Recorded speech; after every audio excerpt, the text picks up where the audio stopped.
And the church closed that afternoon, so we had to cancel the meeting. So we immediately said, can't possibly happen 2 years in a row. We'll have Haley come back next year. It's a great talk that she's going to give about likability, and I'll let her explain that. But just to tell you a little bit more about Haley, she is a financial advisor with Robert W. Baird. And she told me her specialization is in helping people manage life's transitions. And she's been through a number of those transitions herself, and hopefully she'll explain more about that. She's a graduate of MSOE, with a BS in engineering. I never would have, engineering, that's impressive, especially back in the 80s too. You don't know that. No. And she married her lab partner, Mike. So that's all I'm going to tell you about that. She lives in Cedarburg, and I'm glad that Haley can be with us tonight. Thank you. Please come and tell us. I am so proud of everybody to be here tonight. I know how hard transitions are, and the people that are working at finding their new passion, their new job, you're out in the middle of the winter with a group. You guys should give yourselves a pat on the back. As Charlie said, my name's Haley Besaw, and I work for R.W. Baird. I didn't always work for R.W. Baird. My specialty is transitions. And people say, oh yeah, that's cliche. But let me share a little bit with you about transitions to begin with, and why I do what I do, and why I'm passionate about groups such as yours. Transitions, sometimes we choose our transitions, sometimes our transitions choose us, and sometimes it's a combination. Back in the day, I went to engineering school, went out to California with my husband. We lived out there for 10 years, worked for the government, and we decided we wanted to be back here. So we chose the transition. We went through the process, we came back here. The ball was totally in our court. And then once we got here, I decided I really don't want to work for a big company. I had little kids. I started my own company. I did web design back in the day when there was no competition. That was another transition. I chose it. I was able to do that. And then, at some point, I took a job with Manpower for a project. Another transition. I worked for corporate. It was really fun. I loved it. It was one of the most growing experiences I had. But then what happened is the transition, like many of you here, chose me. I was looking at going into this industry, and I decided to stay at Manpower. And then Manpower went through its transitions, and myself and several other people had to find new jobs. So I decided I had wanted to be with the financial services industry. Whole life change for me. You know, I'm in my 40s at that point, and I decided there are things I just want to do. There's skills I want to use, and I took a job with Merrill Lynch. It was, for me, life-changing. I got so much training. It was amazing. It was a good company to work for. But I started in August 2007, and I got my license to be a financial advisor January 2008. Yeah, everybody laughs when I say that. So that whole year, Merrill Lynch and the whole economy was changing, and they were going under. And December 15th, 2008, they let all the rookie brokers go, which I was one of them. And it's funny, at the time it hurts, but when you have that hindsight, I don't know anybody who's gone through transitions that have not ended up in better places. I was fortunate, I interviewed, I learned more about the industry, and I landed at R.W. Baird, and that's where I wanted to be. And I'm still there today, and I'm very proud to work for Baird, and I'm having the time of my life. So the funny thing is, where people kind of laugh, is I work with mostly engineers, engineering companies, engineers. About 80% of my clients are engineers. The rest are what I call technical professionals. They're the ones like lawyers, IT executives, etc. So I am having fun. When I was going through transition, I was lucky. I got outplacement at Right Management. And I was very fortunate because the lady there, Laura, I'll never forget, she gave this presentation, and I think it was called Building Rapport. And it really struck me in the heart. because when you lose your job, a lot of us kind of go, what's wrong with me? Why me? And we kind of turn it negatively on ourselves. And when I listened to her presentation, I realized, you know what? I am okay. It's not necessarily me, it's the situation. That helped me immensely. So for me, I decided to write my own version of that presentation, and I give it to people because I know how hard it is when you are out there in transition, especially at the holidays. It's very hard. So what I'm going to do is talk to you a little bit about what I learned through my travels through life and likability. So let's get started. That's all about me. That's all you get. So likability it's kind of a common sense thing. There's nothing I'm going to share with you today that you don't already know. You guys know this. I'm just going to give you some food for thought. When I was growing up, I was one of those little kids. I had no friends. Believe it or not, I had no friends. I really didn't know how to fit in. So I would sit on the stoop at school and I would watch the other kids and see how they would talk to other people. I wanted to learn how to make friends. I didn't know. I was just a geeky little kid, and then, fast forward 40 years later, oh, it's because she's got that engineering brain. But at the time, I didn't know how to talk to people, how to make people laugh. So I would watch people and observe. So this presentation comes through years of observing how people are likable. And I would notice some things, why some kids were likable and some weren't, and the ones that were in groups, whatever. I got to high school, and it was a new start, a new high school, and I started making friends. And then I got to college, and I found my niche. I was studying with people that had the same passions as I did. I could tell math jokes, we could talk about Star Trek. I fit in, so I was more comfortable. I was still curious as an engineer. You get to the working world, and it's interesting. You guys have figured out I'm an observer. I watch what's going on in the world. It sticks with me. And I would just kind of wonder, we've all done that, how did that guy get ahead? This guy over here is much smarter, but this guy got the promotion. Why is that? A lot of times it's just not fair. Oh well. We'll put ourselves in a place where we are valued and it is fair. So I would watch that, and I would read a lot on management.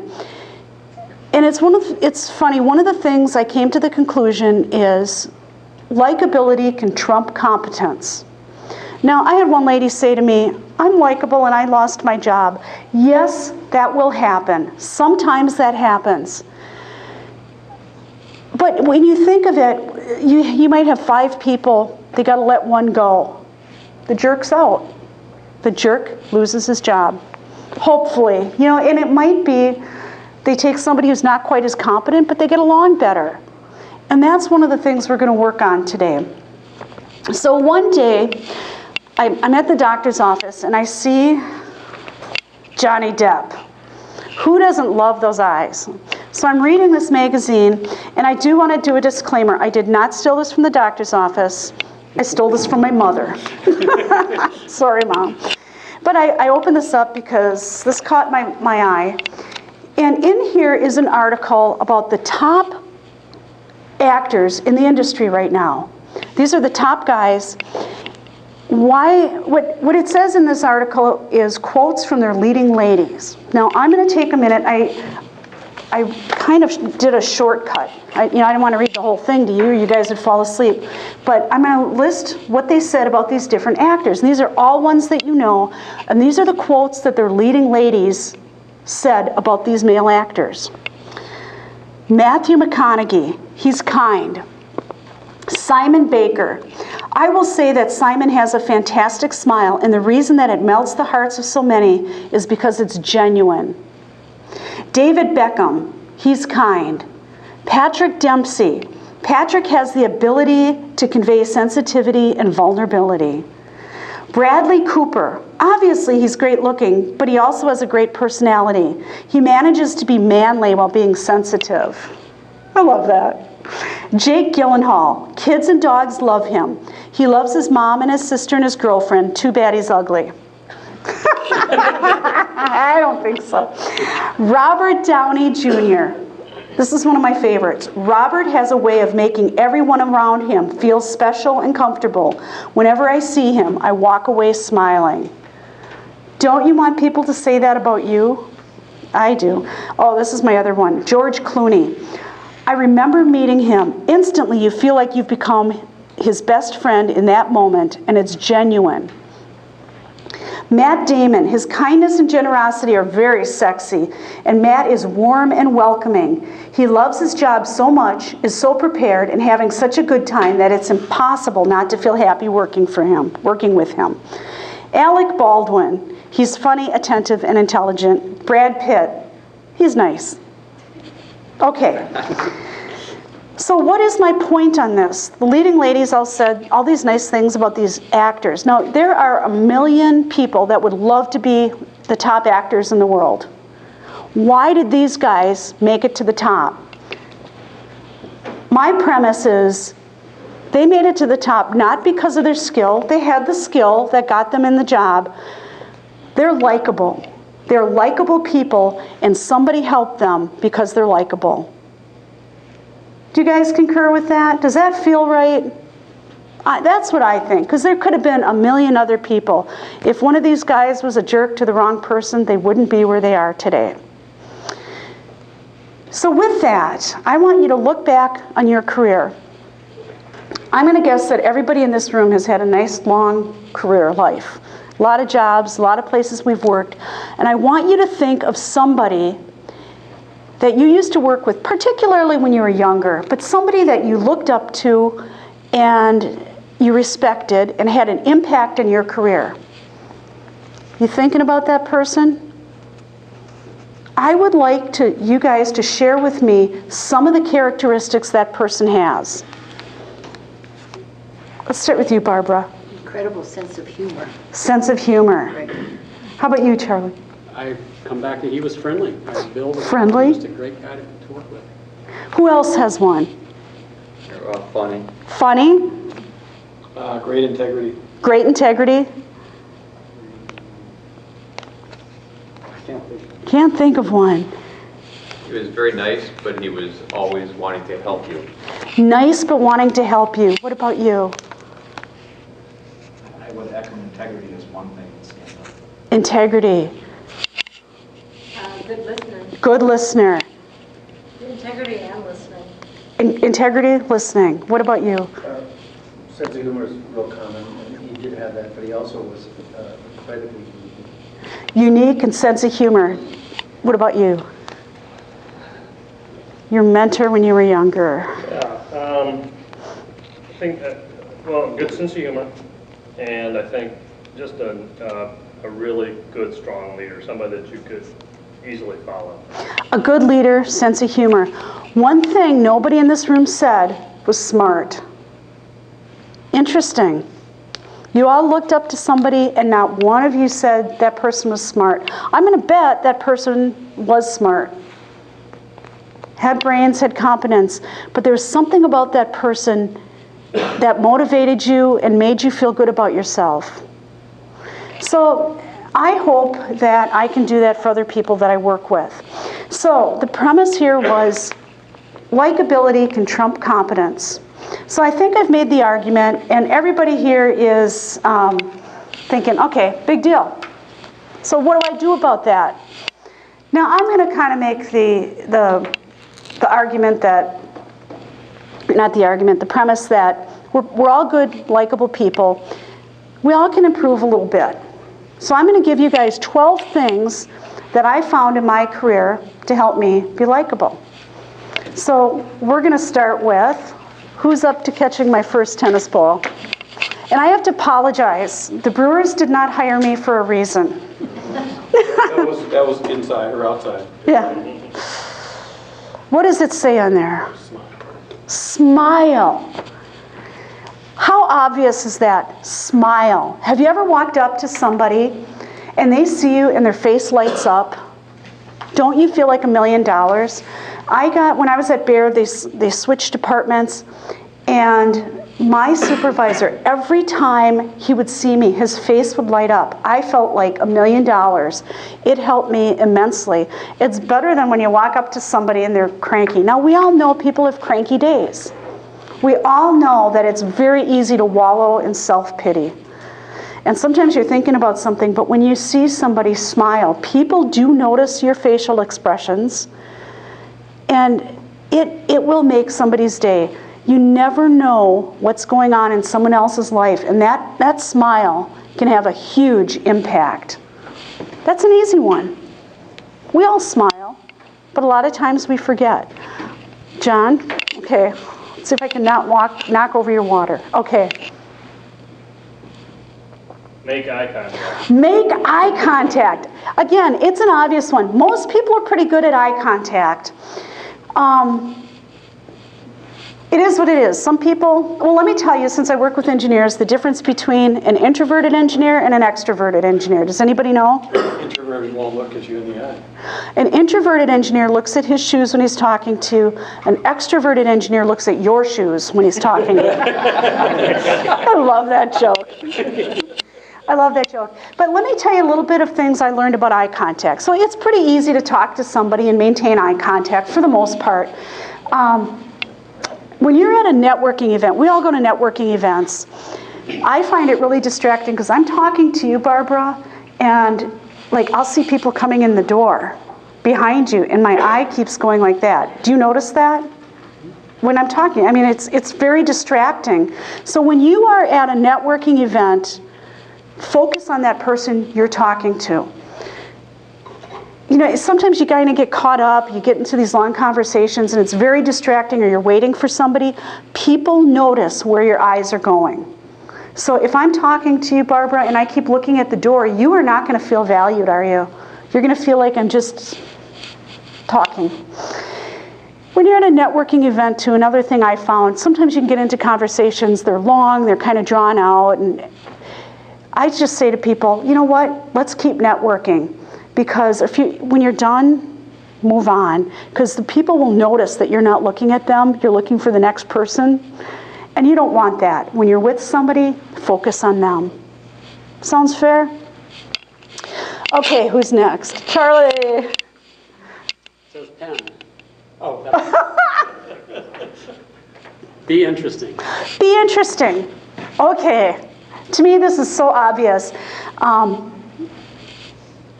I don't know, I just find everything in life interesting. I can turn anything into a funny story. But I think about how people talk about things and what their interests are. You should have things that you can talk about to people. And if you don't, read the newspaper. You should be reading the newspaper. You know, you really don't want to be just watching television shows like Sister Wives. I know that's your favorite, sorry. But you want interesting things to talk about. Read. And I had one lady who said, well, I just read mystery books. I read mystery books too. You want me to get you going on one of my favorites? I will. I'll be interesting with that. One of the things I think about that was kind of funny, my husband did, we like NPR, most of NPR. They have the most fascinating, weird stuff. And he listened to this podcast or whatever on Stevens Point did some study on Christmas trees and watering them. Now, I won't go into the whole thing because I can't remember, but my husband, every time we go to a networking event, and it's all engineers, he'd start talking about this, and pretty soon all these engineers are trying to figure out ways to increase the water to the Christmas trees. It was hysterical. Now, he's an engineer, he could turn something that he heard on NPR about watering Christmas trees and get people going. That was interesting. People have interesting work. I may not know about your work. It is so fun to hear people's interesting anecdotes about their work. Didn't I get a whole bunch of anecdotes out of you? You're going to think of one thing whenever you hear my name that I shared about something I knew about Harley. Interesting stories for people. Can you guys do that? People like that, so I like it. Okay, who's next here? Okay, I'm going to walk up here so I don't... I'm not here. Whoa! I did that once and I hit the, yeah, I hit somebody's coffee one time, so I'm trying to be careful. Ask questions. Ask questions. So I had one of my engineers said, Haley, I can't do it. I can't talk to people. It's too hard. Oh, no, it's not. You ask questions. It takes it all off of you for having to think of something to say, and then you ask questions. John, how many questions did I ask you out there? Like 20? More than I asked you. Yeah. I think probably around 7 or 8. Yeah, I just ask people questions and get them talking, because you will find other people are really interesting. I don't need to talk about myself. If I do, I come and pretend I'm a speaker. But I find if I ask questions, it takes it off of me, and I learn something about somebody else. Now, here's a secret, and this was confirmed by some of my HR friends. If you are in an interview, I mean, these guys interview a ton of people. They're just going to remember, oh, yeah, that was a good interview, or it wasn't a good interview. Ask questions about the person interviewing. Get them talking about themselves. When they're done with that interview, they're going to think, that was a really good topic. They talked about themselves. They won't remember much, but they'll remember you had a good interview. Does that make sense? Ask questions. Now, here's the secret to asking questions. This is the hardest thing for me. After you ask a question, shut up and listen. Was that a little harsh? I know it's so easy. Somebody will say, oh, I'm going on a vacation to California. And all of a sudden my brain is like, boom, boom, boom. I used to live in California, blah, blah, blah. You know, and you start thinking of all these things. Quiet your brain and focus on the other person. And then when there's a moment of quiet, ask some more questions. What are you not going to ask questions about? Money? Politics. Politics. Oh my God. Don't ask questions about politics. Also, be very careful. Someone said to me one time, my husband brews beer, and they said, can I ask him about his secrets of brewing beer? And I said, you can, but I wouldn't. And they go, why not? Because he'll tell you.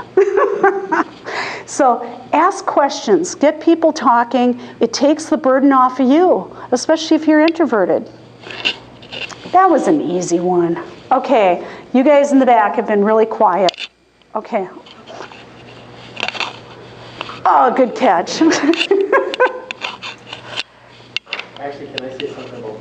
Absolutely. I had a buddy who I hadn't seen for a long time. We were real good friends. We used to ride back and forth to college together. And I hadn't seen him in a long time. And he came up to me and we started talking. And he was just like, one question right after the other.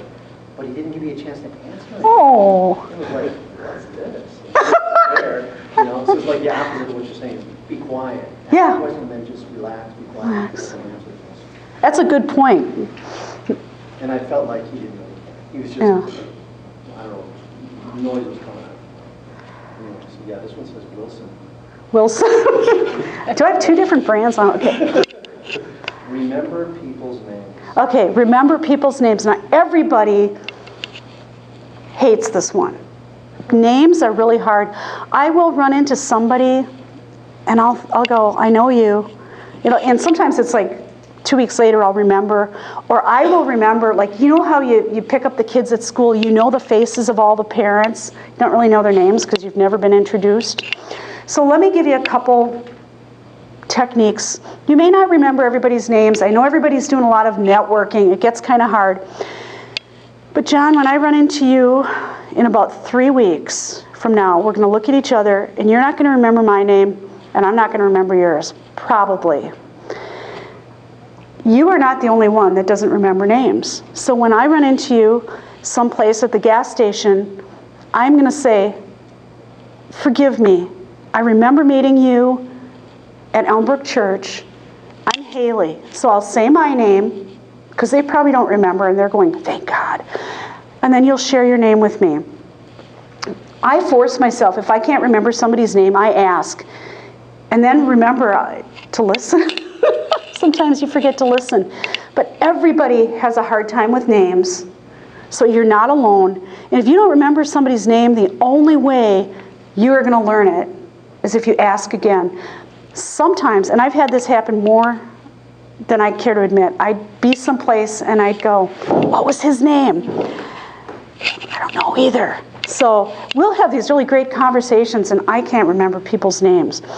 Now, the other thing that I learned about names is when we're talking to people, you go out for coffee, say people's names. I learned this from one of my mentors at Baird. We went out with a couple people, and he kept referring to their name. First of all, you'll remember it better. But there's something about hearing your name. Like, did you notice a couple times I said Barbara? Did that feel good when you heard your name? I thought so when I said Charlie. It's helping me remember names, but I think people feel like you're really in tune to them, and it helps you become in tune to them. So when you're out, use people's names, force yourself to ask, and don't assume that anyone else remembers your name. And when you call me up, don't say, hey, this is Charlie, because I'm going to go, oh, hi, Charlie. Tell me, Charlie who and where you met me. Have you ever had somebody call you and say, this is John? So that's my little secret of remembering names. You know, just cut yourself a little slack. People don't remember names, but try and use people's names in conversations. Okay, who's my next victim? Okay. Bam! Right back at you. Okay, it's yours, Jeff. Thank you, Haley. Thanks. It says enjoy. Enjoy. God, that's simply obvious. Just enjoy what you're doing and be in the moment. People sense that. Like when I got here today, I just felt so happy to be here. I felt happy I was going to meet new people. I was going to do something I enjoy. Just enjoy. Have you ever been around somebody who's just never happy, never grateful for where they are? It's brutal, isn't it? It's brutal being around people like that. Enjoy the people you're with. Now, I'm going to tell you one thing I learned later in life. I don't have to like everything about everybody. You know, sometimes you meet somebody and something about them will irritate you. I don't have to like everything about everybody. But I will try and find something in everybody that I like and I enjoy. And I think that's a key to survival in our world right now. Just enjoy. Just enjoy people. Enjoy where you are. Okay, we're going to give you a second chance. Yay!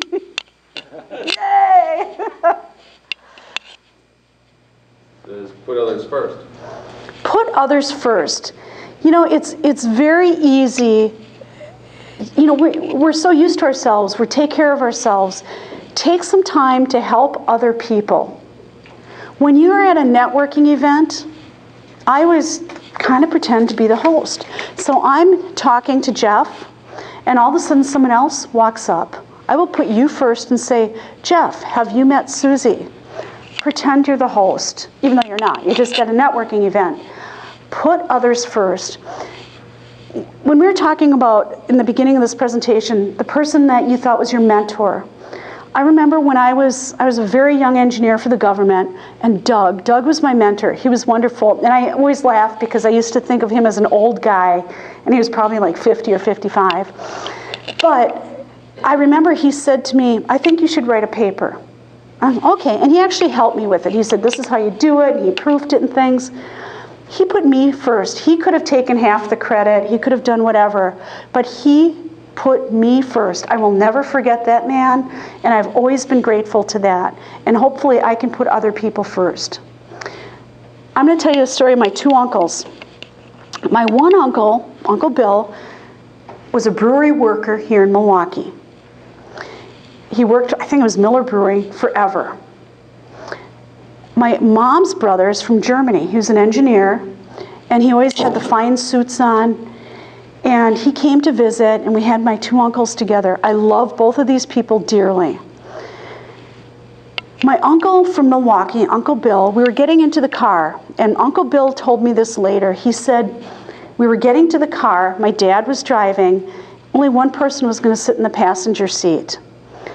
And Uncle Bill said, I was looking at Uncle Seeger, and I thought, that jerk is going to take the front seat because I am just a brewery worker. Uncle Seeger walks up to the front door, puts his hand on the handle, opens it, and says, "Bill, mein Freund," and let Bill take the front seat. In the scheme of your life, does it matter if you're in the front seat or the back seat? This man gained respect of somebody the halfway across the world by doing some simple act of kindness like that. I love that story. I love my uncles, and it just made me think so many times people are rushing, driving to get in front, and it just doesn't matter. Put other people first. Who's up for the next ball? Everybody's going like this back there. Okay. Says, initiate conversations. Initiate conversations. Again, this is obvious. You know, when I worked for the government, we worked in this big, long building, and everybody would just kind of be buzzing down to their office. Stop and talk to people. Take time for people. Because, you know, at the end of the day, we're all going to be in different parts of our lives. We're going to be in different jobs. And you will be grateful that you took some time to stop and learn a little bit about some of your coworkers, some of your friends. What's the best way to initiate a conversation? Does anybody remember, like 10 minutes ago? Ask questions. That's an easy one. That's an easy one. Ask some questions. Like, did you always have that spider on your head, or is that just, no, just kidding. Poor Charlie. Initiate conversations. Talk to people. Take some time for people. We can do it. We can do it. Okay, who's next? Okay, you guys in the back are laughing too hard. Have you caught one, Barbara? She wants to catch one. You're good. Back. Oh, we caught it. Oh, show empathy. This is one of my favorite ones.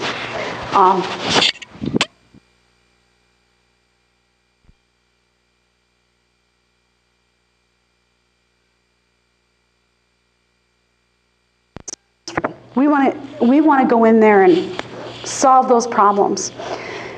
One thing that made an impact on my life, back when I worked for the government, there's this lady, I loved this lady. She was one of the smartest people I knew. She was brilliant.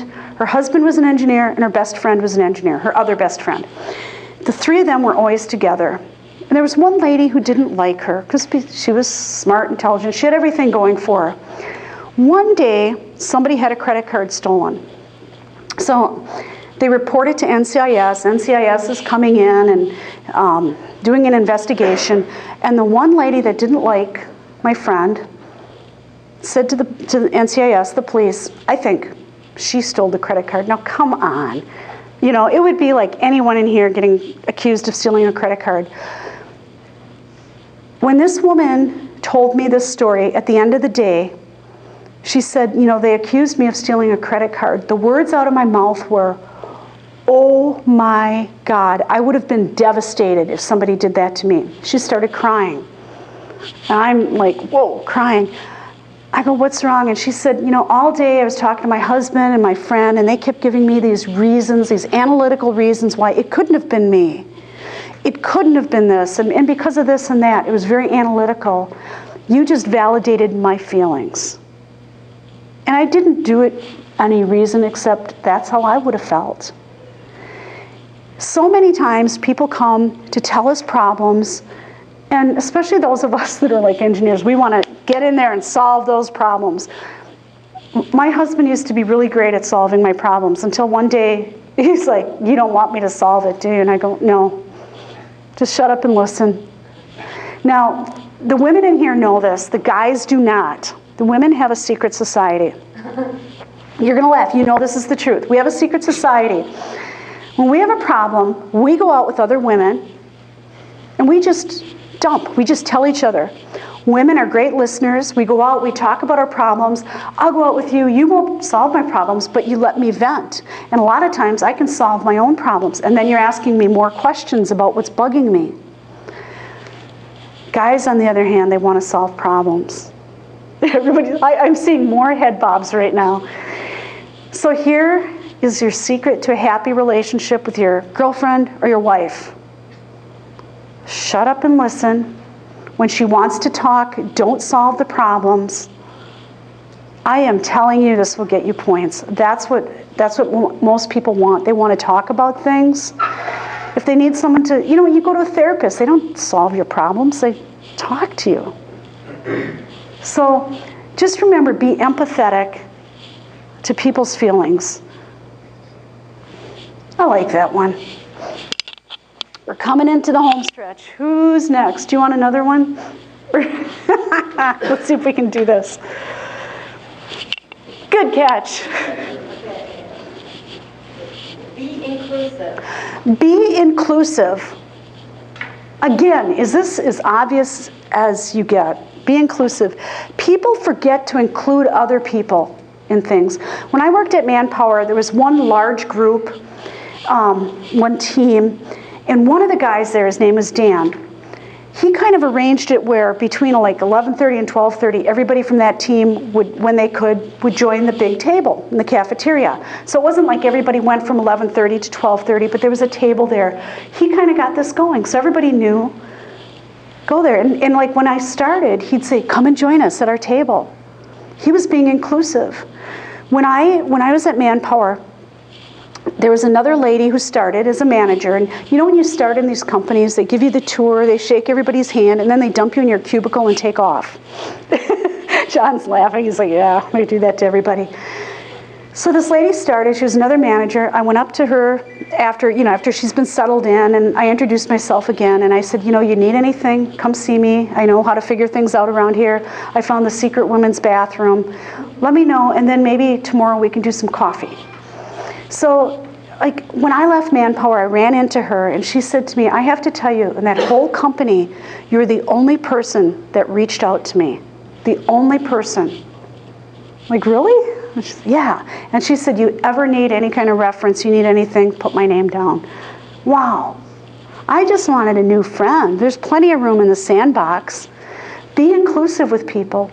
Our neighbors, we have what we call the Flamingo Club. This is awesome. I got a bunch of neighbors flamingos, and I said, when you're in the backyard, you put the flamingo out, and then everybody goes to the house with the flamingo. We don't have time to organize parties, but we're trying to be inclusive with one another.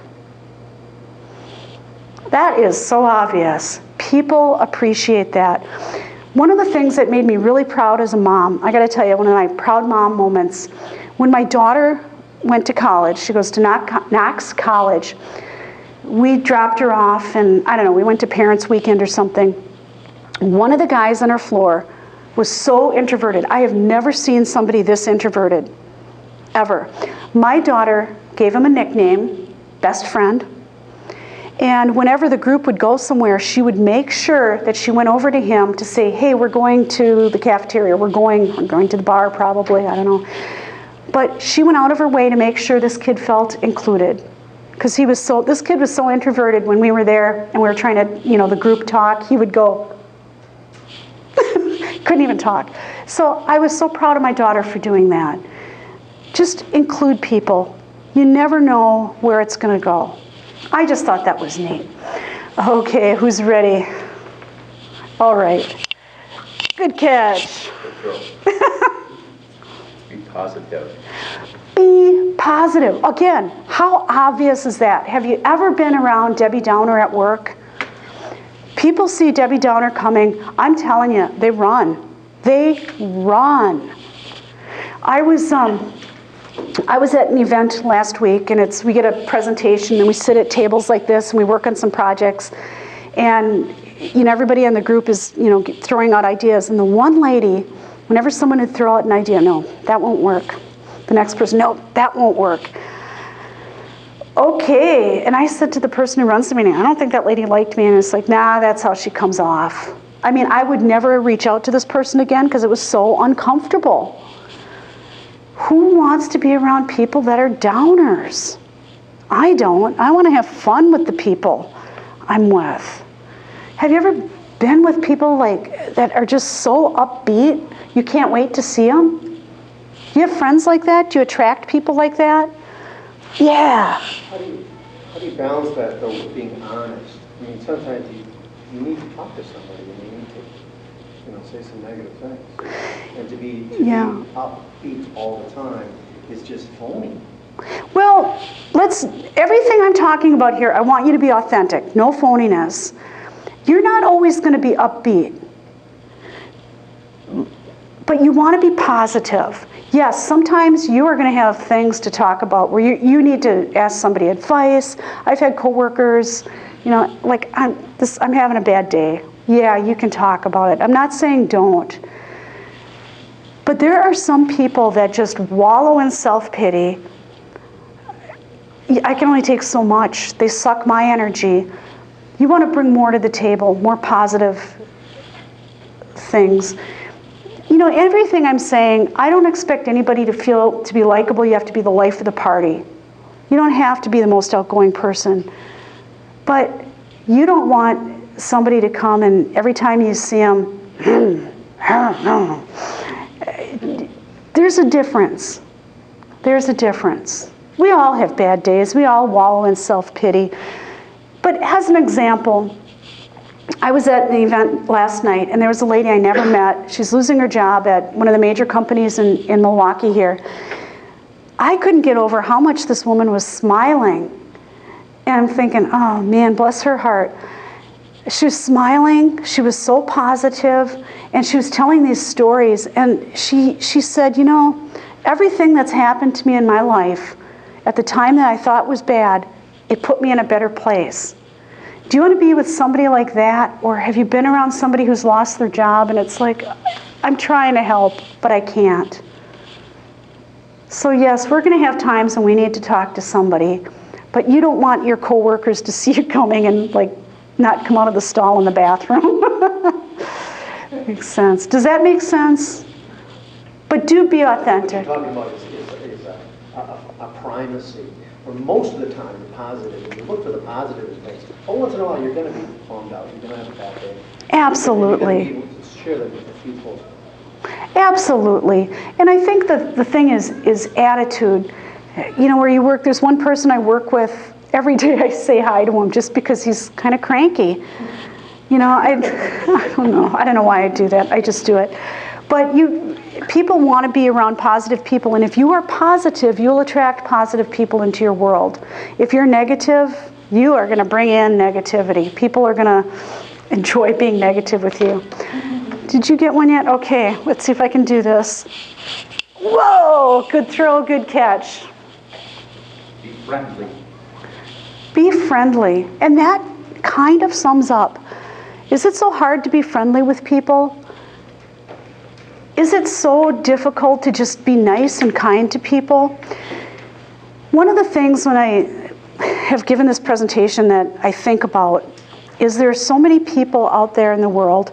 I don't have to be your best friend. And I've always told my kids, you don't have to like everybody. You still have to be nice. And I think about the situation like Columbine. When you remember Columbine shooting? These kids said they felt invisible.